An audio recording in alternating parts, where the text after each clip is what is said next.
Shalom saudara yang terkasih di dalam Tuhan Yesus Kristus. Kembali lagi bersama saya di kanal YouTube Raja Wali Kasih. Sebentar kita hendak merenungkan kebenaran firman Tuhan dengan tema rahasia doa Yabes terkabul. Namun sebelumnya kita berdoa terlebih dahulu. Bapa di surga, terima kasih buat anugerah kasih-Mu yang berlimpah-limpah atas kami. Kami ada sebagaimana ada saat ini semua karena berkat kemurahan-Mu atas kami. Bila kami hendak membaca, mendengarkan, merenungkan, serta nantinya melakukan apa yang menjadi firman-Mu, Engkau urapi setiap kami. Kami percaya firman-Mu ya dan amin. Firman-Mu pelita bagi kaki kami dan terang bagi jalan kami. Berbicaralah dan kami siap untuk mendengarkan. Dalam berkat nama Tuhan Yesus. Haleluya. Amin. Saudara yang terkasih di dalam Tuhan Yesus, Yabes itu lebih dimuliakan daripada saudara-saudaranya.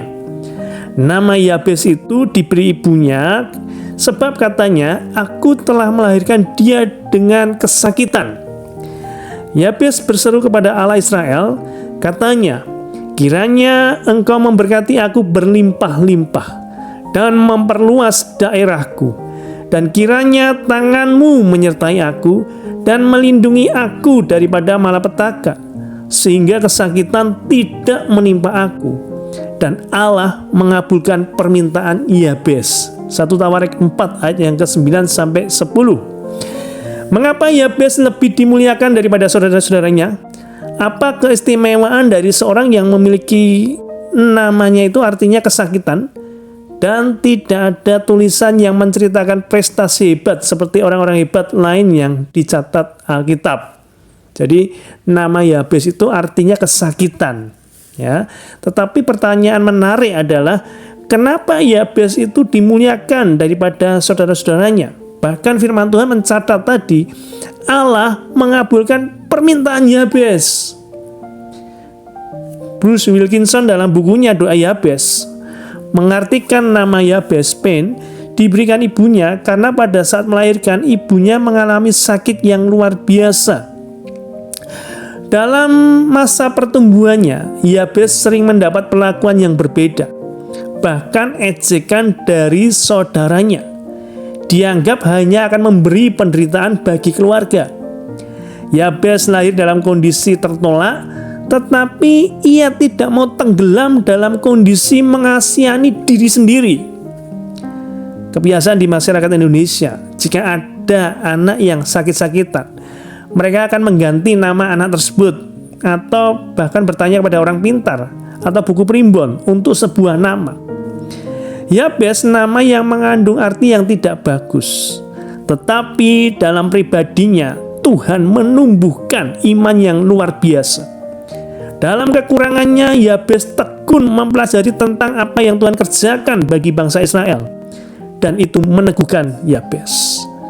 Pengenalannya akan pribadi Allah membuat ia berani untuk menaikkan doa Yabes. Karena itu dia dimuliakan.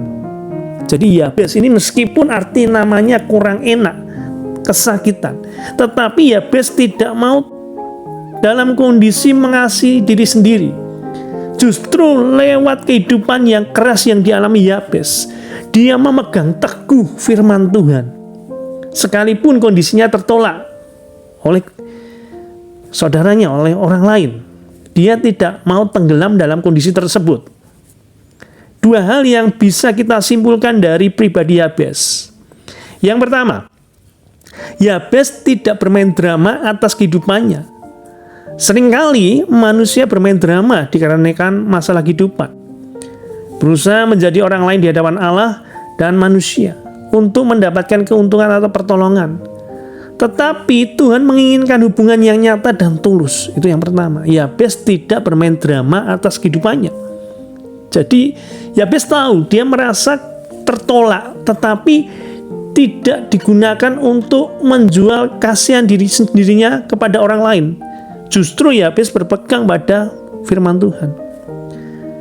2. Yabes tidak merasa terlahir sebagai seorang korban dan tidak terjebak dengan sikap mengasihi diri sendiri. Ini penting sekali, pelajaran dari seorang Yabes. Sikap seperti tidak akan menumbuhkan iman. Jadi kalau seseorang yang merasa mengasihi diri sendiri, itu berarti hidupnya jauh daripada iman. Karena iman itu tidak akan mengasihi diri sendiri. Justru iman itu kan bersyukur dengan keadaannya dan terus bergantung pada Tuhan sekalipun keadaan tidak baik. Yabes menaikkan doa karena ia memiliki iman dan keberanian untuk datang kepada Tuhan dengan permintaan yang luar biasa tanpa melihat masa lalu dan masalah. Yabes berdoa karena ia percaya dan bukan karena masalah. Ia berdoa, kiranya Engkau memberkati aku berlimpah-limpah. Sesungguhnya ini bukan sebuah permintaan daging. Yabes sangat tahu bahwa Allah tidak seketika menjawab doanya, tetapi Yabes ingin menyatakan kesetiaan iman kepada Tuhan, dan itu yang akan membawanya kepada sebuah kepastian janji Allah. Bukan berkat yang akan memberikan kesukaan dalam kehidupan, tetapi kesetiaan iman kepada Kristus itu yang memberikan kemenangan. Memperluas daerahku. Yabes berdoa selaras dengan hati Allah. Ada tujuan ilahi di dalam doanya. Berkati aku agar aku bisa mengerjakan apa yang menjadi panggilanku di dalam Engkau. Yabes tidak berdoa dan fokus untuk dirinya sendiri. Pada saat itu Yabes adalah seorang gembala biasa dan dia merindukan memiliki ternak yang banyak dan area yang luas. Terlepas dari kondisinya, ia rindu agar hidupnya berdampak luas. Perhatikan juga bahwa Yabes berdoa agar Tuhan menambahkan apa yang dia miliki, bukan apa yang tidak ada pada dirinya. Seringkali kita berdoa kepada Tuhan agar memberikan apa yang tidak kita miliki, sementara apa yang kita punya tidak kita persembahkan bagi Tuhan. Karenanya berdoalah agar kita hidup dalam panggilannya dan agar kita ada di dalam penggenapan visi ilahi. Kiranya tanganmu menyertai aku. Siapa yang menyertai Anda hari-hari ini? Seringkali kita bermasalah, kita minta Tuhan menyertai, dan setelah luput dari masalah, seketika itu juga kita melepaskan tangannya. Tanpa penyertaan Tuhan, kita tidak dapat berbuat apa-apa. Yabes percaya bahwa penyertaan Tuhanlah yang akan membawa dia ke jalan kemenangan Tuhan. Melindungi aku dari malapetaka dan kesakitan. Sesungguhnya pertolongan kita hanya datang dari Tuhan. Manusia akan dihadapkan kepada sebuah pilihan ketika menghadapi permasalahan. Percaya kepada Tuhan atau kepada manusia. Jika Anda memilih untuk percaya kepada Tuhan, maka Anda akan dihadapkan kepada sebuah konsekuensi, yaitu harus percaya dan tinggal tetap di dalam Yesus. Ingatlah bahwa mengandalkan kekuatan manusia atau diri kita sendiri tidak akan mendatangkan berkat dalam kehidupan kita, justru sebaliknya akan mendatangkan kutuk. Yeremia 17 ayat yang kelima atau Amsal 3 ayat yang ke-33. Yabes tidak ingin hidup di masa lalu, ia hanya ingin berjalan bersama dengan Tuhan. Dan Yabes tahu pada siapa dia berlindung. Tuhan pun mengabulkan doa Yabes karena ia suka pengajaran firman Tuhan. Ia fokus pada pribadi Allah yang menjawab doanya. Kelemahan atau kekurangan tidak menjadi penghalang baginya untuk masuk dalam panggilan Tuhan. Berdoa dengan keberanian seperti seorang pemburu. Ia berdoa karena percaya, bukan karena ia bermasalah. Hidupnya berpusat pada pemiliknya, yaitu Allah, bukan pada apa yang dimilikinya. Mari belajar memiliki seperti Yabes, keberanian untuk datang kepada Tuhan. Dengan apa yang kita miliki, kita persembahkan untuk Tuhan.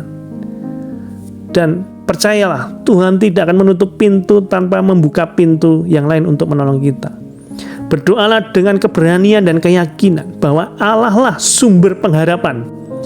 Jika Anda berdoa dan percaya, maka Bapa juga akan memberikan kekuatan dan kesabaran, bahkan ketekunan untuk menanti jawaban doa itu diberikan bagi kita. Untuk itu biarlah firman Tuhan kali ini bisa menyegarkan kita semuanya, memberikan damai sejahtera dalam kehidupan kita. Percayalah bahwa di dalam nama Yesus, maka semua janjinya pasti digenapi. Tuhan Yesus memberkati. Mari kita berdoa bersama-sama. Bapa, kami mengucap syukur buat anugerah kasih-Mu. Kami belajar dari seorang Yabes. Meskipun arti namanya kesakitan, meskipun mungkin tertolak dari saudara maupun teman-temannya, tetapi Yabes tidak tenggelam dalam kondisi tersebut, tidak mengasihi dirinya sendiri, tetapi terus berpegang pada firman Tuhan. Sehingga Yabes punya keberanian untuk berdoa kepada Engkau, kiranya Engkau memberkati aku berlimpah-limpah dan memperluas daerahku, dan kiranya tangan-Mu menyertai aku dan melindungi aku dari malapetaka, sehingga kesakitan tidak menimpa aku, dan Engkau mengabulkan doa Yabes tersebut, Tuhan. Pelajaran yang sangat berarti dari seorang pribadi Yabes, Tuhan. Sekalipun mungkin secara keadaan kami tertolak, secara keadaan mungkin tidak memungkinkan, tetapi sekali lagi kami mau berpegang pada firman-Mu. Hidup kami berharga di mata-Mu, Tuhan. Dan ketika hidup kami berharga di mata-Mu, Tuhan, Engkau tidak akan membiarkan kami sendirian, Tuhan. Hamba berdoa buat saudara-saudara yang dalam pergumulan, yang saat ini menantikan jawaban doa. Dalam nama Tuhan Yesus, Tuhan sudah memberikan jawaban doa. Yang sakit Tuhan sudah sembuhkan, yang berbeban berat Tuhan beri kelegaan, yang susah Tuhan hiburkan, yang berkekurangan Tuhan sudah cukupkan dalam nama Tuhan Yesus Kristus. Kami percaya seperti Engkau mengabulkan doa Yabes, demikian Engkau mengabulkan doa kami, Tuhan. Karena kami mau berpegang pada firman-Mu, pada Engkau sumber satu-satunya pengharapan kami. Dalam berkat nama Tuhan Yesus, haleluya, amin.